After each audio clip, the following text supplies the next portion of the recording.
इस वीडियो को लाइक करें, हमारे चैनल को सब्सक्राइब कर बेल आइकन। हेलो गाइस, स्वागत है आपका हमारे यूट्यूब चैनल जीके पॉइंट पर। हम मध्य प्रदेश का सामान्य ज्ञान पढ़ रहे थे। मध्य प्रदेश के सामान्य ज्ञान में एमपी जी के सीरीज नाम से हमने एक नई सीरीज चालू की थी, ठीक है। जिसमें हम एमपीपीएससी, एमपी पुलिस, एमपीएसआई और ऑल कॉम्पिटिटिव एग्ज़ाम जिसमें मध्य प्रदेश से रिलेटेड जीके पूछी जाती है, वो सब हम इस सीरीज में डिस्कस करवाएंगे, ठीक है। इसका ये पार्ट 1 है जिसमें हम मध्य प्रदेश राज्य के पुनर्गठन, उसके संभाग और जिले देखेंगे। इनकी मध्य प्रदेश का कैसे गठन हुआ था और इसमें कौन कौन सी रियासत शामिल की गई थी, वो हम इसमें डिस्कस करेंगे। इसके बाद हम एक पार्ट 2 लाएंगे। पार्ट 2 में हम देखेंगे मध्य प्रदेश के संभाग और जिले वर्तमान में क्या है, कितने, उनकी स्थापना कैसे हुई थी, वो सब हम पार्ट 2 में डिस्कस करेंगे, ठीक है। चलिए, तो आज हम देखते हैं पार्ट 1 में। Part A B C state जो मध्य प्रदेश का गठन हुआ था, जिनको मिलाकर मध्य प्रदेश और प्लस छत्तीसगढ़ दोनों को मिलाकर 1947 में से हमारा भारत आज़ाद हुआ था। उसके बाद से मध्य प्रदेश और छत्तीसगढ़ राज्य को मिलाकर मध्य प्रदेश राज्य बना था, ठीक है। उसके बाद 1 नवंबर 2000 को जब मध्य प्रदेश का विभाजन हो गया था, छत्तीसगढ़ अलग राज्य बन गया था, ठीक है। उसको भी हम अगले वीडियो में देखेंगे। चलिए, तो आज इसको स्टार्ट करते हैं। सबसे पहले हम देखेंगे गठन, मध्य प्रदेश का कैसे गठन हुआ, ठीक है। चलिए, तो देखते हैं मध्य प्रदेश राज्य का पुनर्गठन, संभाग, जिले एवं उनकी वर्तमान स्थिति, ये सब डिस्कस करेंगे, ठीक है। 15 अगस्त 1947 हमारे भारत देश को आज़ादी मिलने के बाद से मध्य प्रदेश में रियासतों का गठन और पुनर्गठन चालू हुआ था। यानी जैसे ही हमारा भारत देश आज़ाद हुआ था 15 अगस्त 1947 को, ठीक है, उसके बाद से क्या हुआ था, जो रियासतें बची हुई थी उन रियासतों का एकीकरण होना चालू हो गया था, ठीक है। उसी प्रकार हमारे मध्य प्रदेश में भी जो जितनी भी रियासतें थी उन सबको मिलाकर मध्य प्रदेश राज्य का गठन किया गया था, ठीक है। चलिए, तो उसको देखते हैं। देखिए, मध्य प्रदेश को 1947 के बाद से 3 भागों में बांट दिया गया था। कितने? 3, याद रखना। कौन कौन से? Part A state, part B state और पार्ट सी स्टेट। यानी कि ये 3 स्टेट थे। जो 3 स्टेट को मिलाकर क्या बना था? मध्य प्रदेश राज्य, याद रखना, ठीक है। Part A state, part B state और पार्ट सी स्टेट, इन 3 स्टेट को हम अच्छे से डिस्कस करते आगे, ठीक है। चलिए आगे देखते हैं। सबसे पहले देखते हैं भोपाल और जो भोपाल स्टेट था वो उसको किसमें रखा था? जो भोपाल रियासत थी मध्य प्रदेश की, उसको क्या रखा था? पार्ट सी स्टेट में उसको रखा था, याद रखना, ठीक है। पार्ट सी स्टेट में उसको स्वतंत्र राज्य के रूप में रखा था भोपाल रियासत को, ठीक है। तो इसको याद रखना आप। चलिए, अब देखते हैं part A B C state, ठीक है। ये पहले मैं आपको मैप दिखा देता हूँ, ठीक है। इस मैप में क्या है, ये मध्य प्रदेश और छत्तीसगढ़ उस समय पे जो मध्य प्रदेश का गठन हुआ था 1 नवंबर 1956 तब का मैप है, ठीक है। मध्य प्रदेश उस समय भारत का सबसे बड़ा राज्य माना जाता था, ठीक है, 1956 को। ये देखिए, मध्य भारत यहाँ रियासत है, मध्य भारत स्टेट इसको बोलते थे इतने पूरी एरिया को, ठीक है। उसके बाद ये भोपाल राज्य था, ठीक है, इधर भोपाल रियासत। उसके बाद ये बरार क्षेत्र था, ठीक है, याद रखना। उसके बाद ये विदर्भ क्षेत्र था, इधर विदर्भ। उसके बाद ये मध्य प्रांत था, मध्य प्रांत। और ये विंध्य प्रदेश था और ये बघेलखंड क्षेत्र था, ठीक है। और ये छत्तीसगढ़ राज्य जो वर्तमान में छत्तीसगढ़ राज्य के रूप में है, ठीक है। इधर छत्तीसगढ़ राज्य में दंडकरण का पठार था इधर नीचे, ठीक है। तो ये था उस समय 1956 का मध्य प्रदेश, ठीक है। तो आप इसको देख लेना एक बार अच्छे से, है ना। चलिए आगे देखते हैं। अब देखते हैं हम पार्ट ए स्टेट, यानी कि जो मध्य प्रदेश की रियासतों को मिलाकर जो मध्य प्रदेश राज्य का गठन किया गया था, ठीक है। उसमें पार्ट ए स्टेट देखते हैं, जिसको क्या बोलते थे? सेंट्रल प्रोविंसेस एंड बरार क्षेत्र बोलते थे पार्ट ए स्टेट को, ठीक है। याद रखना इसको आप। देखिए, मध्य प्रदेश राज्य के निर्माण के पहले मध्य भाग को सीपी एंड बरार यानी कि सेंट्रल प्रोविंसेस एंड बरार नाम से जाना जाता था, याद रखना, ठीक है। मध्य प्रदेश राज्य के निर्माण के पहले मध्य भाग को, ठीक है, याद रखना। जब मध्य प्रदेश राज्य का गठन नहीं हुआ था, जब part A B C state थे, तब उसके अलग अलग नाम थे, ठीक है। उस सबको हम डिस्कस करते हैं। मध्य भाग को क्या बोलते हैं? CP and Berar and central provinces and Berar, ठीक है, इसको याद रखना। सेंट्रल प्रोविंसेस की स्थापना 2 नवंबर 1861 ईस्वी में की गई थी, ठीक है। जबकि बरार की स्थापना हैदराबाद से पृथक कर 1936 में की गई थी। ये 2 डेट आप याद रखना, ठीक है। जो सेंट्रल प्रोविंसेस था उसकी स्थापना 1861 में और हैदराबाद से बरार की स्थापना 1936 में, ये याद रखना, ठीक है, 2 डेट। आगे देखते हैं। अब देखते हैं पार्ट ए की जो राजधानी थी वो क्या थी? वो नागपुर को बनाया गया था। किसको? नागपुर को, याद रखना। पार्ट ए स्टेट की राजधानी क्या थी? नागपुर, मध्य भारत की, ठीक है। इसके प्रथम मुख्यमंत्री कौन थे? पंडित रविशंकर शुक्ल, ये भी याद रखना आप, मोस्ट इम्पोर्टेंट, ठीक है। पार्ट ए स्टेट के जो प्रथम मुख्यमंत्री थे वो थे पंडित रविशंकर शुक्ल, ठीक है। वर्तमान मध्य प्रदेश में एकमात्र मकड़ाई रियासत हरदा, जिसे सेंट्रल प्रोविंस में शामिल किया था। यानी कि मध्य प्रदेश में जो एकमात्र रियासत थी कौन सी? मकड़ाई रियासत, जो वर्तमान में हरदा जिले में, वो इसी में शामिल की गई थी उसको, ठीक है, सेंट्रल प्रोविंस में, याद रखना। चलिए आगे देखते हैं। आगे देखते हैं पार्ट बी स्टेट, यानी कि पार्ट बी स्टेट में क्या था, ठीक है। पार्ट बी स्टेट को बोलते थे मध्य भारत प्रांत। क्या बोलते थे? मध्य भारत प्रांत, याद रखना, मध्य भारत। मैंने आपको ऊपर मैप दिखाया था। सरदार वल्लभ भाई पटेल के प्रयत्न से 22 अप्रैल 1948 को इस प्रदेश की 22 रियासतों, यानी कि जो इसमें मध्य भारत प्रांत में 22 रियासतें आती थी, ठीक है, उन सबको मिलाकर क्या बनाया था? मध्य भारत प्रांत बनाया था, पार्ट बी स्टेट, ठीक है, इसको याद रखना। आगे देखते हैं। एक अनुबंध पर हस्ताक्षर किया जिसके फलस्वरूप मध्य भारत राज्य की ने आकार लिया, याद रखना, ठीक है। इन सभी के अनुबंध को मिलाकर क्या बना था? मध्य भारत या मध्य प्रांत, ठीक है। जवाहरलाल नेहरू ने ग्वालियर में मध्य भारत राज्य की स्थापना का उद्घाटन किया था, ठीक है, याद रखना। किसने किया था? जवाहरलाल नेहरू ने इसका उद्घाटन, ठीक है, याद रखना, मध्य भारत राज्य। इसकी राजधानी कितनी थी? दो राजधानियाँ थी। कौन कौन सी थी वो देखते हैं। पहले थी शीतकालीन राजधानी, क्या थी? ग्वालियर, याद रखना, शीतकालीन राजधानी क्या थी? ग्वालियर। उसके बाद ग्रीष्मकालीन राजधानी क्या थी? इंदौर। इसकी दो राजधानियाँ थी, ठीक है, याद रखना, मध्य भारत प्रांत की, शीतकालीन ग्वालियर और ग्रीष्मकालीन इंदौर, ठीक है।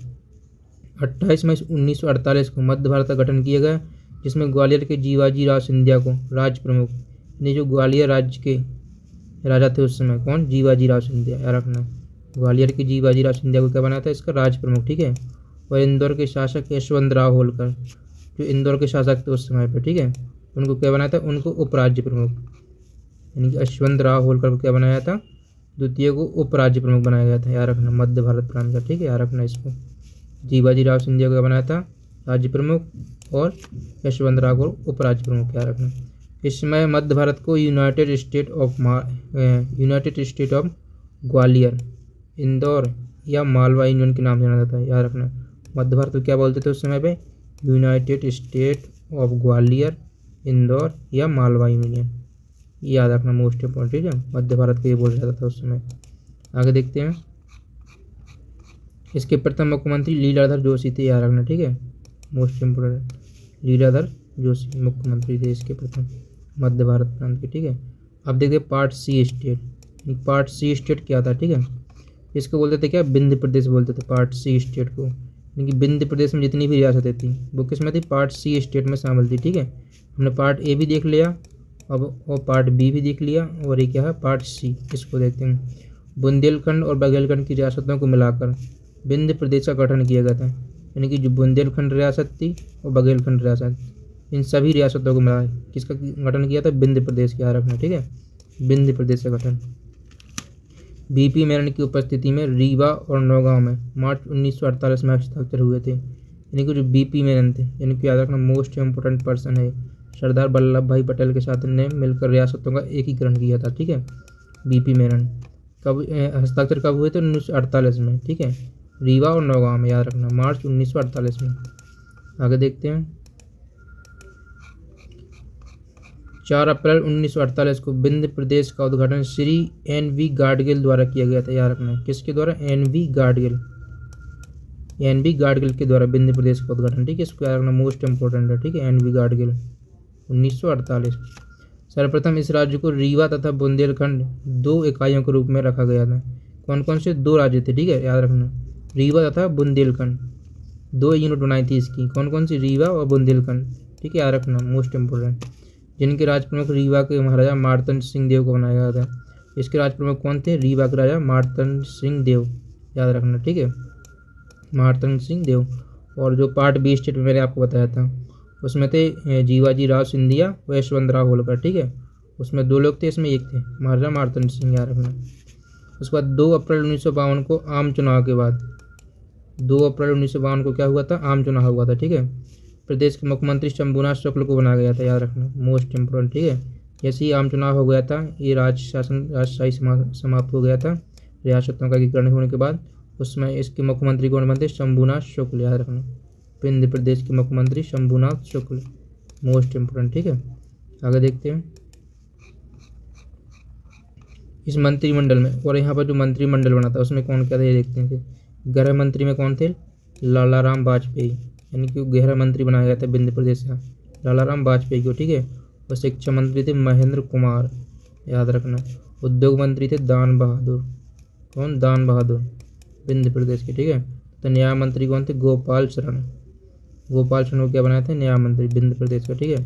प्रारंभ में इस राज्य की भी 2 राजधानियाँ थी, इसकी 2 राजधानी थी, ये याद रखना, ठीक है। कौन कौन सी थी विंध्य प्रदेश की वो देखते हैं, रीवा और नौगांव, यानी कि ये 2 राजधानियाँ थी, रीवा और नौगांव करके 2 राजधानियाँ बनाई थी विंध्य प्रदेश की, याद रखना, ठीक है। रीवा और नौगांव मोस्ट इम्पोर्टेंट, ठीक है। बाद में केवल रीवा को ही मुख्य राजधानी के रूप में चुना गया था। उसके बाद फिर ये नौगांव थी, नौगांव कुछ दिनों के लिए राजधानी बनी थी, उसके बाद इसको राजधानी से हटा दिया था, फिर केवल रीवा को ही मुख्य राजधानी बना के रखा था, ठीक है। याद रखना इसको। आगे देखते हैं, अब देखते हैं भोपाल रियासत, यानी कि भोपाल रियासत क्या थी, ठीक है।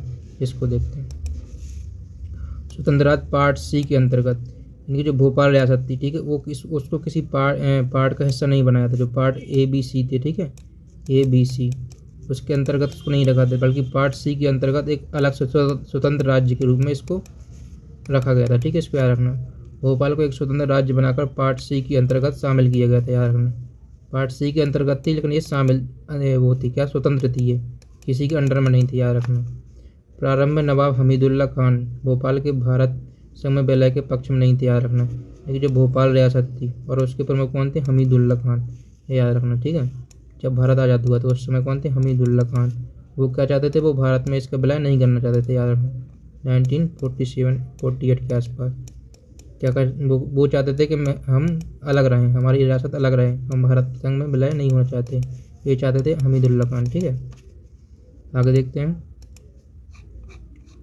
प्रजामंडल आंदोलन के दबाव के कारण 1 जून 1949 को भोपाल का विलय भारत संघ में किया गया, यानी कि उस समय एक आंदोलन हुआ था, उसका नाम क्या था, याद रखना, ठीक है, मोस्ट इम्पोर्टेंट, प्रजामंडल आंदोलन। इस आंदोलन के दबाव के कारण ही जो भोपाल रियासत थी उसका भारत संघ में विलय हुआ था, याद रखना। कब हुआ था, 1 जून 1949 में, जबकि भारत कब आज़ाद हो गया था, 15 अगस्त 1947 को, ठीक है। 1947 से 1949 तक ये रियासत एकदम स्वतंत्र रही है, ठीक है। उसके बाद 1 जून 1949 को इसका भारत संघ में विलय हुआ था, तो इसका रखना आप, ठीक है। चलिए आगे देखते हैं। श्री NB बनर्जी को यहाँ का मुख्य आयुक्त नियुक्त किया गया था। और मुख्य आयुक्त कौन थे यहाँ के, जैसे ये रियासत का भारत में विलय हुआ था 1949 से 1950 के बीच में, NB बनर्जी, याद रखना, ठीक है। 1952 में आम चुनाव के बाद शंकर दयाल शर्मा को भोपाल स्टेट का प्रथम मुख्यमंत्री बनाया गया था, ये याद रखना, मोस्ट इम्पोर्टेंट, ठीक है। शंकर दयाल शर्मा 1952 में, जैसे ही आम चुनाव हुआ था 1952 में, इसके प्रथम मुख्यमंत्री बने थे शंकर दयाल शर्मा, याद रखना, मोस्ट, ठीक है। आगे देखते हैं। चलिए तो आज के लिए इतना ही था, अब जो हम पार्ट 2 लाएंगे, ठीक है। पार्ट 2 में क्या पढ़ाएंगे, मध्य प्रदेश के ज़िले और संभाग का गठन, और वर्तमान में कितने ज़िले हैं वो सब, और जितने संभाग हैं उनका गठन कैसे हुआ है वो सब हम पार्ट 2 में पढ़ाएंगे, ठीक है। चलिए तो आज के लिए इतना ही, मिलते हैं अगले वीडियो में। अगर आपको वीडियो पसंद आ रहा है तो चैनल को लाइक शेयर सब्सक्राइब जरूर कीजिएगा। धन्यवाद।